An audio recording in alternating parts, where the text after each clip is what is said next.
aquellas mujeres que cuando iban a ungir a Jesús, supuestamente después de que él había muerto, y sabemos que encontraron la tumba vacía, entre uno de los ingredientes que llevaban era la mirra.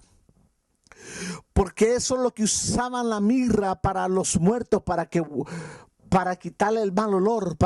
Entonces la mirra lo que hace es cuando una persona está ungida, toda muerte, toda adoración muerta tiene que salir fuera.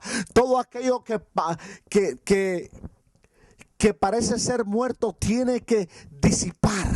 Todo programa de hombre, todo aquello que tipifica religiosidad tiene que salir fuera. ¿Por qué razón? Porque la mirra, la unción pudre el yugo. La Biblia dice que acontecerá que la carga será quitada de tu hombro y el yugo de tu cerviz, y el yugo se pudrirá a causa de la unción. La unción tiene algo especial, que cuando se predica con unción, oh, gloria al Señor, los yugos tienen que pudrirse. Cuando se predica con unción, oh, los muertos tienen que resucitar. Cuando se predica con unción, los enfermos se levantan. Cuando se predica con unción, el cáncer sale. Cuando se predica con unción, no hay diablo que pueda pararse. Porque cuando se predica con unción y se le dice, así dice el Señor, o escrito está, como Jesús le dijo en el desierto, los diablos tienen que salir huyendo. ¿Cuántos alaban a Dios? Porque ¿sabe qué? La unción es algo especial. La unción, especialmente cuando sabemos el protocolo de lo que le gusta al rey, de cómo entrar al palacio. Hacia el rey se entra con adoración. La mirra, ella tenía que pasar 6 meses por mirra y 6 meses con perfumes aromáticos. Perdón. Imagínense qué combinación tan poderosa. El aroma, el perfume tipifica la adoración y la alabanza. Esther, antes de entrar hacia la presencia del rey, antes que le tocara su turno, ella ya había entrado a la corte suprema del reino. Esther sabía ella que la única manera como podría vencer toda adversidad, porque todas las circunstancias daban a entender adversidad, todo estaba en contra de ella.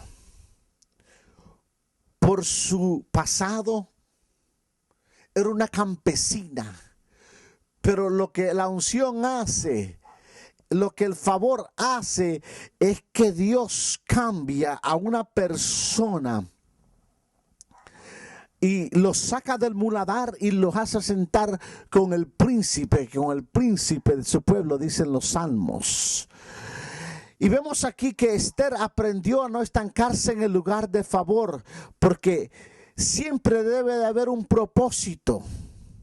Ella descubrió que favor era solo un lugar para nada más en sí rellenar, o en el inglés le diríamos refuel. O sea, cuando se le está acabando a uno en sí el gas, cuando su carro está por quitarse el gas, se le está acabando, usted tiene que volverle a llenar el tanque.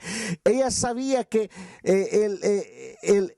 el propósito, que debe haber un propósito, y que el propósito es el fin que Dios quiere para nosotros.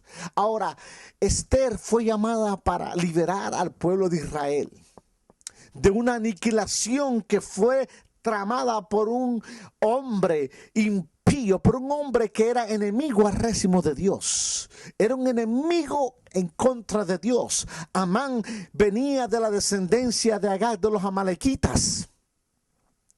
Usted y yo sabemos la historia, que los amalequitas fueron a las que Dios le dio una orden a Saúl que destruyera, y no lo hizo. Desobedeció a Dios, porque Saúl decidió obedecer la voz de los hombres antes que a Dios, y por eso fue que fue desechado, el favor fue quitado de él. ¿Por qué razón? Porque él no escuchó la voz de Dios. Él prefirió escuchar la voz de los hombres antes que a Dios. Ahora, eso es lo que distingue a la persona de favor y a la que no tiene la gracia de Dios. La persona de favor tiene los oídos y los acompaña a lo que oye con fe. Porque la Escritura dice que hay algunos que no recibieron milagros porque no acompañaron lo que escucharon con fe. Entonces quiere decir que es importante de que usted y yo seamos sensibles a su voz. Diga conmigo, sensible a su voz. Entonces vemos aquí que esta mujer tuvo que enfrentarse contra el enemigo. Ahora, tú tienes que estar dispuesto a enfrentar al enemigo tuyo y sentarte a la mesa con él. Mientras tú estás en el propósito de Dios, en lo que el enemigo le pertenece de la mesa, es solamente ver, porque lo que está en la mesa solo te pertenece a ti. El salmista decía: aderezas mesa delante de mí en presencia de mis angustiadores o de mis enemigos. Oh, has ungido mi cabeza con aceite y mi copa está rebosando. O sea que el enemigo cree que él es el dueño de la mesa. Y según él creía que él era el dueño de la mesa, porque él creía que ya tenía todo planeado. Porque como vio que Mardoqueo cada vez que pasaba Amán, él quería que todo mundo lo adorara, que todo mundo se agachara y lo honrara. Pero como Mardoqueo no lo hizo, él lo que le preparó una soga para ahorcarlo. Pero lo que no sabía él era que la soga que él tenía para Amán, la tenía para él mismo. Pero volviendo aquí otra vez a Amán. Amán era un descendiente de los amalequitas. Ahora, alguien dijo por ahí: acaba con los amalequitas antes de que los amalequitas acaben contigo. Alguien dijo por ahí: acaba con Agag antes que Agag acabe contigo. O sea que lo que tú no destruyas, el enemigo que tú no destruyas, que Dios te ha mandado a destruir, tus hijos van a tener que enfrentarlos. Por esa razón es que cuando un gigante se levanta, vienen y se levantan otros. Después de que tú vences a un gigante, se levantan otros. David se enfrentó contra un gigante, el llamado Goliat. Ahora, David tenía el favor de Dios, aun cuando él era nada más un pastorcito de ovejas. Pero él sabía que también era un hombre de propósito. Si David solamente hubiera ocupado el favor y no hubiera logrado el propósito de Dios en su vida, él quizás todavía hubiera continuado siendo nada más un solo pastor de ovejas. Pero como David enfrentó y llevó a cabo su propósito y ocupó el favor, él cambió su favor para el propósito. Usted sabe, así como Esther, ella cambió su favor por el propósito de Dios en su vida y arriesgó su vida.